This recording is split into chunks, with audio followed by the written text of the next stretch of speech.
Welcome back, everyone, for another deep dive. And this time, we're going to jump right in to a transcript from a horror story podcast. Oh, wow. Yeah, it's a firsthand account of a guy named Ethan and his experience exploring this abandoned hospital. Old Haven Memorial. It closed down in 1985. And a dozen people vanished without a trace. And, of course, there's all the rumors swirling around about it being haunted. Right. Yeah. Seems like that always happens when people disappear. Right. You know, there's no explanation. It's a mystery. Yeah. But this story is actually really good way to jump into some bigger themes that we like to talk about. You know, not just the ghosts and ghouls, but the psychology of fear. Yes. And how our minds kind of wrap themselves around the unknown and what makes these stories stick with us. Definitely. I'm excited to unpack this one. Yeah. So the story starts with Ethan and his friends. They're arriving at Old Haven. It's late at night. And the place is totally deserted. Spooky already. Right. Overgrown, silent. Oh, yeah. And it's, you know, it's like that classic horror movie setting. Yeah. But then as they head inside, they see a sign that says Ward 13. Ward 13. Ward 13. That's creepy. Right. And I was thinking about this. Yeah. Why do you think the author chose to highlight this detail? That's a good question. Most hospitals just skip 13. Did you never see a room 13? Right, exactly. Or a floor 13. It's like avoiding that bad luck. Superstition. Yeah, yeah. So I think it was a pretty clever way to set the tone, you know, by playing with those expectations. Right. And kind of leaning into those superstitions. Subverting them, yeah. Yeah, the author's kind of signaling that, you know, we're entering a place where the normal rules don't apply. You're not in Kansas anymore. Exactly. It's a different world. And that Old Haven exists outside of the ordinary. Exactly. And it makes you think, like, what else is going to be different? Yeah. What else are they going to find? Right. And so inside, you know, the atmosphere is so thick with dread. The air smells like rot. Oh. And there are all these strange markings on the walls. No, thank you. Yeah. I would just turn back right there. Oh, yeah. Yeah. That's a hard pass for me. I wouldn't go any further. But, of course, Ethan and his friends, they press on. They always do. Yeah. Yeah. And that's when they start to hear the whispers. Oh, no. It's almost as if someone is calling out their names. Okay, that's unsettling. Right. Especially your name in, like, an empty place. Yeah. That's too much. Yeah. And you know what's interesting to me about that is how much that really taps into this, you know, primal fear of the unseen. Right, the unknown. Yeah. Disembodied voices, especially those that seem to know us, they just trigger that sense of unease. Yeah. And I think it's like that subconscious alarm bell. It is, yeah. Going off saying like, danger. Danger. Right, something's not right. And you don't know where it's coming from. Exactly. Yeah, it's the worst. And it gets even creepier because then they start to feel oh, no, what now? Like they're being watched. No. Like someone or something is aware of them. Oh. I hate that feeling. Right, even when you're alone. Yeah, you just feel like eyes on you. Yeah. Have you ever experienced that? Oh, yeah, absolutely. I think it's pretty common. Okay. Especially when you're in a heightened state of anxiety. Yeah.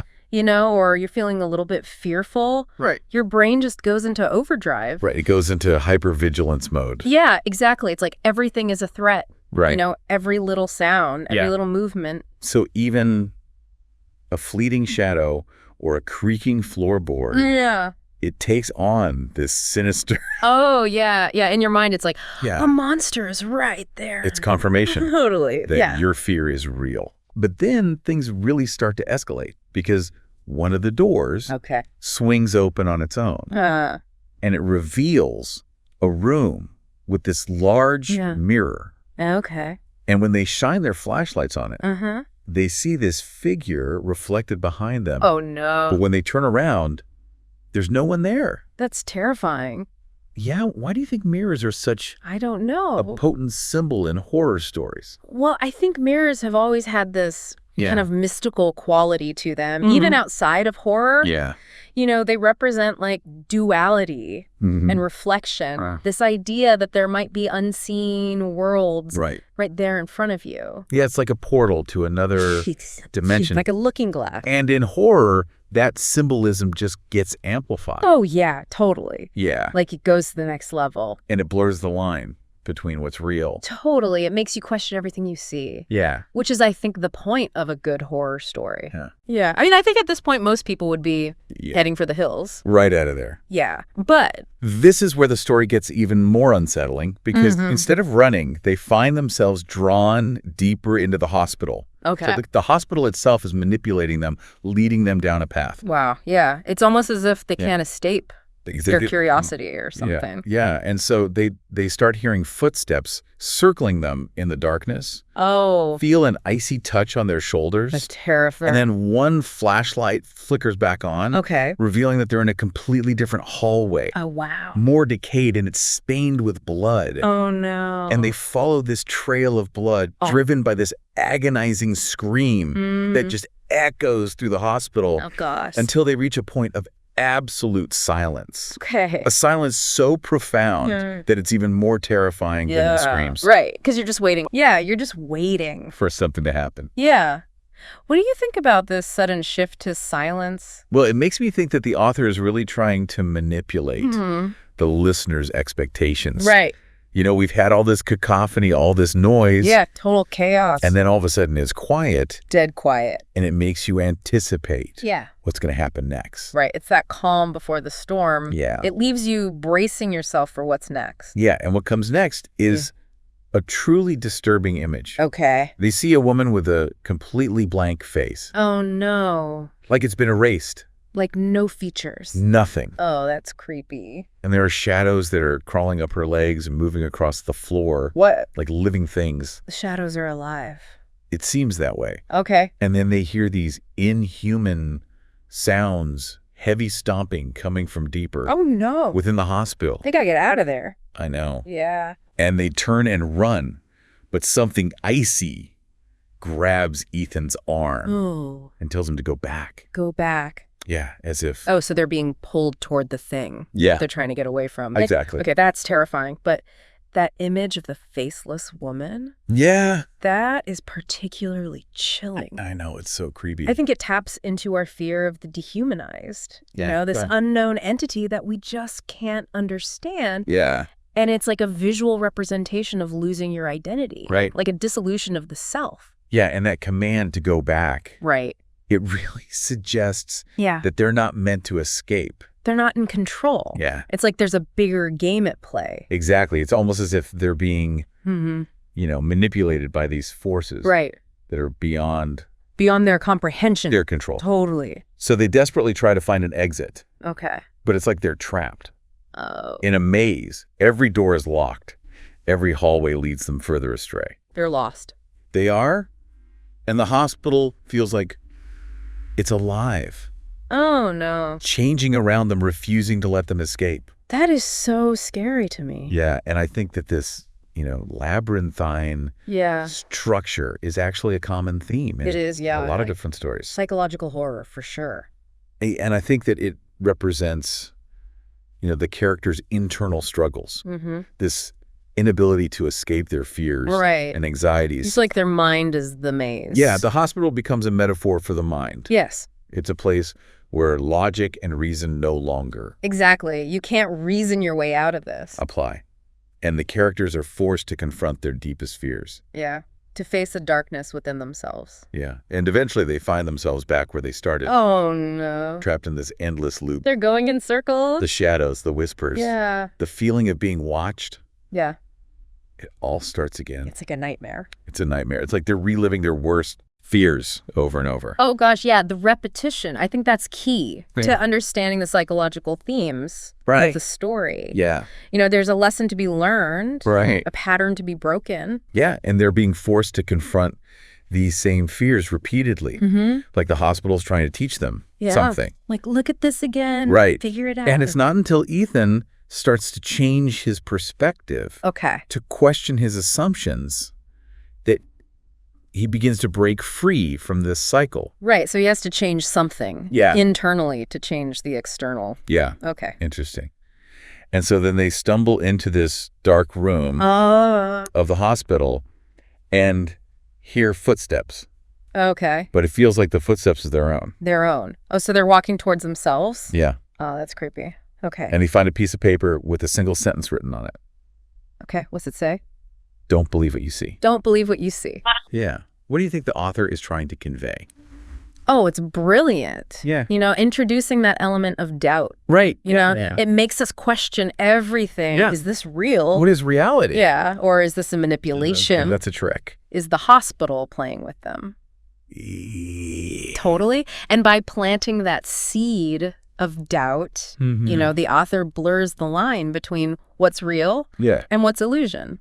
And so now the characters and us as listeners, we have to question. We're in on it too. We're sure truth. Yeah, we can't escape. And so in this room, they also find a mirror.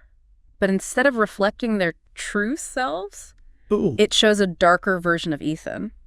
Like an evil twin? Almost, yeah, like a doppelganger. Okay. And so once again, we see that the mirror is this really potent symbol of self-reflection. Yeah, and this time, it's not showing an external threat. Right. It's showing something inside of him. Yeah. It's showing a darker aspect of himself. Yeah. Yeah, and so I think this could be interpreted as his shadow self. Okay. The part of him that he's repressed or denied. Right, the part of himself he doesn't want to face. Exactly, and it suggests that the true horror lies not out there in the world. Right, with the characters themselves. This too. Yeah, exactly. Right. And then the mirror begins to glow, and a voice tells Ethan, the darkness will follow you wherever you go. The darkness will follow you. Yeah. Okay, that's chilling. And it's also true, I think. Right, it's a reminder that we can't escape our own demons. Yeah. You can run, but you can't hide. Exactly. And so Ethan, he realizes he can't escape the darkness. Okay. That it's a part of who he is. It's a part of him. Yeah. Okay. And he starts to understand that maybe there is no way out. Of the hospital. Yeah. Wow, okay. And that acceptance might be the only way to find peace. So he has to accept it to escape it. Right. Wow, that's pretty profound. And so he begins to see that finding an escape isn't the most important thing. Okay. But rather accepting what he can't control. Right. He starts to let go and open himself up to the unknown. That's a big step. It is. To surrender to the unknown. Yeah. But I think that's really key to his transformation. Yeah. Starting to trust that even in the darkness, there might be something to learn, something that can help him grow. Yeah. And so he keeps searching for an exit. Okay. But every time he thinks he's close, it disappears. Oh, no. It's like the hospital is testing him. Oh, wow. Pushing him to his limits. Yeah. And I think this whole part of the story could actually be interpreted as this process of ego death. Ego death. Which is a concept that we see in a lot of different... a lot of traditions. Spiritual traditions, yeah. Yeah, it's like that part of us that needs control. Yeah, that needs certainty. Yeah. It's being challenged and broken down. And he's being stripped of his illusions. Yeah. Forced to confront the fact that life is uncertain. Right, that things aren't always going to go our way. Yeah, and we can't control everything. Right. And then he sees this faint light in a room. Okay. And the whispers tell him, the darkness is not something to escape. Okay. It's something to accept. So they're telling him straight up. Straight up. What to do. Yeah. Okay. What do you think about this message? Well, I think it's pretty powerful. Yeah. It's like they're saying the darkness has a purpose. Yeah. It's not just there to scare you. It's not something to fear. Right. It's something to understand. Yeah, and he realizes that the darkness just wants him to accept it so it can let him go. Huh. It's almost as if it's saying, hey, like, I'm here. I'm a part of you. Yeah. Just acknowledge me. Yeah. And then I'll release you. Okay, so accepting the darkness is about finding peace and understanding it. Mm-hmm. And I think it's about opening himself up to whatever comes next. Yeah, being open to the possibility of something more. And so accepting the darkness is giving himself a chance to start anew. Like a rebirth. Yeah. Okay. And I think that this whole journey isn't about escaping the darkness. It's about understanding that it's part of him. Right, and that it doesn't make him weaker. It makes him stronger. Right. That's a really cool way to look at it. Yeah. Like the darkness can actually empower us. And he thinks everyone has that dark side, and accepting it makes us more complete. Yes, I love that. Yeah. Accepting ourselves fully. Right, and that includes the things that we can't change. The good, the bad, and the ugly. And so this brings him peace. Okay. And I think this aligns with the principles of a lot of spiritual and psychological traditions that we see out there in the world. Right. It's the idea that we're all made up of both light and shadow. Mm-hmm. And that wholeness comes from integrating both of those aspects. Bringing them together. Right. Yeah. And so by acknowledging and accepting our imperfections, we can move beyond his judgment, self-judgment, and embrace our authentic selves. I like that. Yeah. And so he realizes that, finding a way out of the darkness wasn't the goal. Right. The real escape was learning to live with it. Oh. To accept it as a part of who he is. So it's a change in perspective, not a physical escape. Yeah, and that's a really profound realization. It is. Because it goes beyond, that typical horror narrative. Right. Usually they're fighting or running from the monster. But this is about recognizing that it's essential to the human. Right. We all have a dark side. Experience it, part of what makes us human. And it's about, finding a way to coexist with our shadow selves. Yes. To integrate them into our wholeness rather than trying to get rid of them. Eradicate them, yeah. Yeah. And so he no longer fears the darkness. Okay. It's part of his story. It's part of who he is now. So he's made peace with it. He has. And he has transformed fear into understanding. Wow. Yeah. And this is a big deal, I think, because it really highlights that transformation of the human spirit. Yeah. It's about moving from a place of fear and reactivity to a place of wisdom and acceptance. I like that. Yeah. And recognizing that the darkness, even though it's scary, can be a source of growth. Right. It can help us transform. Yeah. And so after accepting the darkness, a tightly shut door opens on its own. Oh. He goes inside and finds a small room with old, faded photos on the walls. Photos. Oh, wow. Like a memory chamber. Yeah. What do you think the significance of these photos is? I think they represent fragments of his past, Okay. Like experiences that have shaped who he is, his beliefs, his fears, his desires. It's like the hospital's forcing him to confront his past. Wow. So he's not just dealing with the darkness in the hospital, but the darkness within himself. Totally. Yeah. Yeah. To examine the events and relationships that have brought him to this point. So he recognizes people from his childhood moments he had almost forgotten. Okay. And he's forced to remember things he had tried to bury, mistakes, regrets, losses. The stuff we all try to forget. Right. But instead of running from these painful memories, he allows himself to feel them. So he's leaning in to the discomfort. Yeah. And I think that's a really important step in healing. Yeah. By acknowledging and honoring his past, both the good and the bad. Right. He's freeing himself. Right. He's letting go of the power that it holds over him. Right. Yeah. And so those shadows that once represented fear and darkness are now becoming integrated into his home. Are becoming part of him. Right. He's accepting that these experiences, however painful, are part of what makes him who he is. Right. And as he looks at the photos, the room begins to shift and the shadows become lighter. Almost comforting. Oh, wow. As if releasing their hold. There's letting him go. Yeah, and I think this is a really beautiful visual representation of the transformative power of acceptance. It is. He's facing those difficult moments. Right. And by doing that, he's releasing their power over him. Yeah, he's no longer defined by his past. He's empowered by it. Yes. That's great. And so then another door opens. Okay. And he enters this long corridor lined with doors. And each door looks different, like they represent unique choices or paths. Okay. And he feels drawn to one specific door.